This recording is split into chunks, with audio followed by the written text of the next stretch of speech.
ஹாய்ங்க. இன்றைக்கி நம்ம சேனலில் பருப்பு போலி எப்படி செய்கிறதுன்னு பார்க்கலாங்களா? எங்கள் ஊர் சைட்லாம் இதை வந்து ஒப்புட்டுன்னு சொல்லுவோம். நீங்கள் எப்படி சொல்லுவீங்கன்னு சொல்லிட்டு கமெண்ட் பண்ணுங்கள். ஃபஸ்ட் அதுக்கு தேவையான பொருள், நான் ஆல்ரெடி கடலைப்பருப்பு 6 மணி நேரம் ஊற வச்சு வேக வச்சு எடுத்து வச்சுருக்கேன். நான் ஓப்பன் பாட்டில் தான் வேக வச்சுருக்கேன். முக்கால்வாசி குக்கரில் வேக வைக்கிறத தவிர்த்துக்கோங்க. இந்த மாதிரி நசுக்குனா நசுங்கணும், அந்தளவுக்கு வெந்தால் போதும். நம்ம பூர்ணம் தயாரிக்கும் போது குக்கரில் வச்சுருந்தோம்னா ரொம்ப குழஞ்சிரும். அதுக்காக தான் இந்த மாதிரி ஒரு மேஷரில் நான் ஒன்றும் பாதியுமாக பருப்பு நல்லா உடச்சி எடுத்துக்கிறேன். நீங்கள் பருப்பு கடையிற மத்தில் கூட நல்லா ஒரு தடவை கடைஞ்சிக்கலாம்.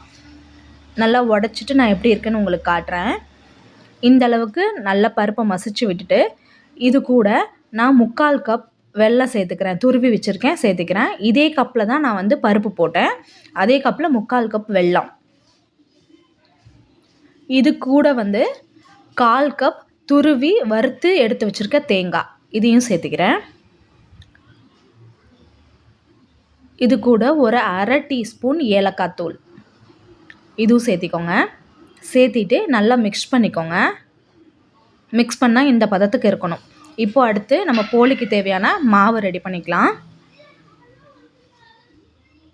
அதுக்கு ஒரு பாத்திரத்தில் 1 கப் அளவு மைதா மாவு எடுத்திருக்கேன், அது சேர்த்திக்கிறேன். ஒரு 1/2 ஸ்பூன் உப்பு,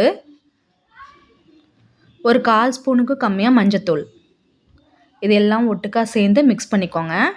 மிக்ஸ் பண்ணிவிட்டு தண்ணி கொஞ்சம் கொஞ்சமாக சேர்த்து மாவை பிசைஞ்சிக்கலாம். இந்த அளவுக்கு கையில் நல்லா ஒட்டுற பதத்தில் இருக்கணும். இந்த ஸ்டேஜ் வந்ததுக்கப்புறம் எண்ணெய் கொஞ்சம் சேர்த்திக்கலாம். எண்ணெய் சேர்த்துனிங்கன்னா நல்லா கொலன்னு இருக்கும் மாவு. மாவு ஆக்சுவலாக நல்லா ஸ்ட்ரெச்சபிளாக இருக்கணும், அந்தளவுக்கு மாவு பிசையணும். எண்ணெய் நல்லா கொஞ்சம் தாராளமாக தேவைப்படும் இதுக்கு. எண்ணெய் சேர்த்திட்டு மறுபடியும் நல்லா ஒரு தடவை பரட்டிக்கோங்க மாவை. இந்த அளவுக்கு இருக்கணும் மாவு. நம்மளுக்கு இழுத்தா நல்லா ஸ்ட்ரெச்சபிளாக வரணும். இந்த அளவுக்கு பிசைஞ்சிட்டு அடுத்து இது எப்படி தட்டுறதுன்னு நான் காட்டுறேன். ஒரு இலையில் கொஞ்சமாக எண்ணெய் தேய்ச்சிக்கோங்க. வாழை இலையில் கொஞ்சமாக ஸ்ட்ரெச் பண்ணி விட்டுட்டு நம்ம எடுத்து வச்சுருக்க பூரணத்தில் ஒரு உருண்டை எடுத்து வச்சுக்கோங்க. நம்ம இழுத்து, இதுக்கு தான் நான் ஸ்ட்ரெச்சபிளாக இருக்கணும்னு சொன்னேன். இந்த மாதிரி இழுத்து 4 பக்கமும் மூட வரணும் நமக்காக. இந்த மாதிரி மூடி விட்டு கையிலேயே தட்டிக்கோங்க. நல்லா தட்டி எடுத்துக்கோங்க. இது நீங்கள் வெறும் தேங்காய் வச்சும் செய்யலாம், காரப்பொலியும் செய்யலாம். இந்த மாதிரி தட்டி எடுத்துட்டு நான் ஆல்ரெடி தோசைக்கல் அடுப்பில் வச்சுருக்கேன் ஹீட்டாக. தோசைக்கல் நல்லா சூடாயிடுச்சு. இப்போ ஒவ்வொரு போலியாக போட்டு எடுத்துக்கலாம். நல்லா 2 பக்கமும் எண்ணெய் விட்டு நல்லா வெந்து எடுத்துக்கோங்க.